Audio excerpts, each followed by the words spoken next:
Ketemu lagi sama aku yang udah bertahun-tahun gak bikin video. Nah, jadi ada beberapa teman-teman yang nanya ke aku tentang ini, dan ini semua. Jadi, di video kali ini aku mau bahas tentang tips menghadapi SPMB PKN STAN. Sebenarnya aku nggak ada tips khusus sih, cuman semoga apa yang aku jelasin kali ini bisa bikin teman-teman lebih mudah lagi belajar, apalagi buat yang masih bingung-bingung harus dari mana sih aku belajar dan apa aja sih sebenarnya yang harus aku siapin untuk menghadapi SPMB PKN STAN. Jadi yang pertama, kalian wajib banget punya buku kumpulan soal PKN STAN. Kenapa? Ini penting banget karena tanpa buku itu kalian nggak akan tahu gimana sih model soal tes PKN STAN itu. Bisa sih, tapi rasanya kayak nggak lengkap aja gitu kalau kalian nggak punya bukunya. Terus kalau kalian udah punya bukunya, kalian banyakin latihan ngerjain soal yang ada di buku itu. Kalau bisa satu buku itu kalian habisin semua soal-soalnya sampai kalian bosen, sampai semua materi di luar kepala kalian, sampai nanti SPMB PKN STAN kalian bisa ngerjain sambil merem gara-gara kalian udah bosen dan hafal sama semua materinya. Oh iya, dulu aku belajarnya tuh satu-satu gitu per soal. Jadi misal aku ngerjain soal TPA, terus aku nemu aljabar gitu kan. Nah, aku kan nggak tahu cara ngerjainnya gimana. Jadi aku cari dulu materinya, abis itu aku pelajarin. Kalau udah paham, baru aku coba ngerjain yang ada di soal itu tadi. Jadi tiap nemu soal, aku cari materinya, aku pahamin dulu, baru aku kerjain. Mungkin ada teman-teman yang harus nyari materinya dulu, abis itu dipahamin, baru mulai latihan ngerjain. Ada juga nggak apa-apa, yang penting gimana cara belajar kalian yang enak buat kalian biar bisa cepet paham. Kenapa harus banyakin latihan soal? Karena biar kalian tuh terbiasa ngerjain soal-soal yang modelnya kayak gitu. Jadi nanti misal waktu SPMB kalian bisa terbiasa dan gampang, oh aku udah pernah ngerjain soal seperti ini. Jadi kalian gampang-gampang aja jawabnya. Jadi pokoknya banyakin latihan ngerjain soal. Ngomong-ngomong tentang kebiasaan nih, tahu kan pepatah Jawa, Witing Trisno Jalanan Saka Kulino. Cinta itu berawal dari kebiasaan. Jadi, masuk PKN STAN berawal dari banyak-banyak latihan ngerjain soal. Tapi teman-teman belajarnya jangan ngotot ya. Jadi belajar aja sekuat dan semampu kalian. Jadi kalau misal kalian udah capek, ya udah selesai aja dulu, nanti dilanjut lagi. Jadi misal nih kalian lagi capek banget tapi kalian ngerasa masih kurang belajarnya. Nah, mending itu kalian istirahat aja dulu daripada kalian paksain, nanti bukannya materinya masuk tapi malah bikin kalian tambah capek terus sakit. Jadi kan kalian malah nyusahin diri sendiri. Mendingan belajar bentar tapi rutin daripada lama berjam-jam tapi nggak ada yang masuk sama sekali. Nah, yang terakhir nih, yang bikin aku nyesel banget karena dulu aku nggak ngelakuin ini. Karena dulu aku nggak ngerti dan nggak tahu ya. Nah, jadi buat kalian semua yang nonton video ini, pasti nanti jadi tahu kan. Jadi, kalian itu harus banget nyobain ikut tryout. Dan tryoutnya ini online ya. Buat teman-teman yang pengen ngerasain gimana sih sensasinya ikut tes SPMB PKN STAN dan sejauh mana sih kemampuan yang aku dapat dari belajarku selama ini. Nah, ikut tryout itu wajib banget pakai T. Jadi karena dulu aku nggak ikut tryout, aku nggak tahu sampai mana kemampuan aku itu. Nah, waktu udah mulai tes SPMB, ternyata nilai aku ya, dan aku nyesel karena misal aku ikut tryout, pasti aku tahu kan kemampuan aku udah sampai mana. Jadi aku bisa lebih giat lagi belajarnya. Jadi kalian harus nyoba tryout untuk mengukur kemampuan kalian sendiri. Oh iya, kalian jangan ngasal ikut tryout ya. Kalian harus tahu dulu apa-apa aja yang harusnya ada di dalam platform tryout yang akan kalian ikuti. Biar kalian itu nggak sia-sia ikut tryoutnya. Nah, jadi kali ini aku mau bagiin 10 hal penting yang seharusnya ada di dalam platform tryout yang akan kalian ikuti.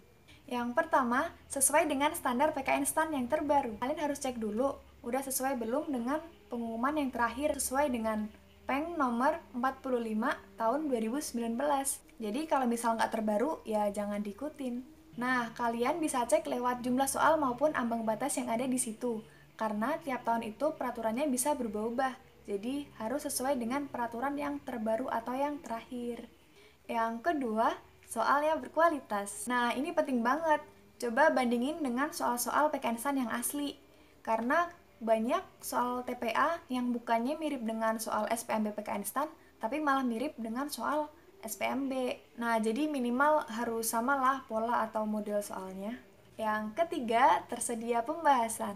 Nah, yang ini biar kalian bisa mengevaluasi dan belajar dari sini. Jadi kalian bisa tahu sebenarnya yang salah ini gimana sih cara ngerjainnya. Kalau nggak ada pembahasannya, gantung banget kan tryout-nya. Sama kayak dia yang sering gantungin aku. Yang keempat, tersedia ranking nasional dan regional. Biar kalian bisa tahu motivasi belajar kalian ke depannya gimana. Kalian mesti tahu posisi ranking kalian itu berada di urutan berapa, biar jadi kayak ada pembandingnya gitu. Jadi kalau ada perankingan kan kalian bisa lihat kalian berada di ranking berapa. Nah, misal ranking kalian masih di bawah, ya kalian harus semangat lagi belajarnya, ditambah lagi motivasi belajarnya. Nah, buat yang rankingnya udah di atas, jangan puas gitu aja, karena kalian harus bisa pertahanin biar ranking kalian nggak disalip sama ranking-ranking yang ada di bawah. Yang kelima, jumlah paket banyak. Kalau buat ini menurutku minimal harus ada 10 paket lah.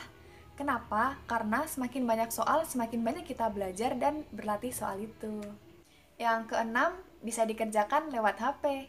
Nah, yang ini penting juga karena ada beberapa teman-teman yang belum punya laptop, ataupun ada teman yang udah punya laptop tapi pengen pakai HP. Soalnya aku sendiri aja juga lebih enak pakai HP daripada pakai laptop. Jadi pastiin dulu tryout yang akan kalian ikuti itu bisa lewat HP ngerjainnya. Yang ketujuh, ada free trial minimal 1 kali. Jadi ini tuh biar kayak kalian nyicipin dulu gitu. Jadi biar kalian nanti ada bahan pertimbangan jadi lanjut mau ikut tryout ini atau enggak. Jadi kalian ikut dulu yang free. Kalau menurut kalian bagus, baru deh kalian bisa lanjut ikut tryoutnya. Misal nih nggak ada yang free, terus kalian udah bayar mahal-mahal, dan ternyata waktu kalian coba ikut tes, ternyata soalnya nggak berkualitas dan malah nyusahin kalian sendiri. Kan jadinya sayang banget, kayak aku ke dia. Yang ke-8, ada testimoni. Nah, ini sama kayak kalian kalau mau online shop, pasti kalian lihat dulu kan reviewnya dari orang-orang, bagus nggak testimoninya. Nah, jadi kalau semakin banyak testimoni, semakin bagus. Testimoni tryout ini biasanya ada testimoni dari teman-teman yang baru ngerjain, dan ada juga dari teman-teman yang udah lulus ke PKN STAN. 9, adanya customer service yang responsif. Ada kalanya kita butuh bantuan waktu lagi ngerjain. Misal nih kita salah pencet atau aplikasinya error. Terus kalau tiba-tiba error waktu kita ngerjain, kita pasti auto panik kan. Terus waktu kita ngechat customer service-nya ternyata slow respon. Kita tambah panik dan malah nyusahin kita sendiri. Nah, jadi pastiin dulu kalau customer service-nya itu fast respon. Yang ke-10, pembayarannya gampang. Nah, ini juga penting karena sebagus apapun tryout-nya, kalau misal pembayarannya susah, bakal nyusahin kita juga kan. Jadi pastiin dulu kalian bisa bayar tryout ini dengan gampang. Nah, itu tadi 10 hal penting yang harus ada di dalam tryout yang akan kalian ikuti. Tapi tunggu dulu, beberapa hari yang lalu aku ditantang sama tim tryoutpknstan.com untuk nge-review secara jujur tentang layanan tryout yang mereka ciptakan. Dan singkat cerita, ternyata tryoutnya sekeren itu teman-teman. Aku nyoba ngerjain dan wow, bagus. Ini agak sedikit promosi, tapi menurut aku ini layak banget buat dipromosiin dan buat dicoba. Tryoutpknstan.com ini pasti udah punya 10 hal yang udah aku jelasin yang tadi. Nah, selain itu, ada lagi 5 fitur yang membuat tryoutpknstan.com menurut aku keren banget. Yang pertama itu, ada mode tryout berjadwal dan tanpa jadwal. Kalian bisa ikut tryout berjadwal kalau kalian tipe orang yang suka sama tryout serentak dan jadwal kalian gak sibuk.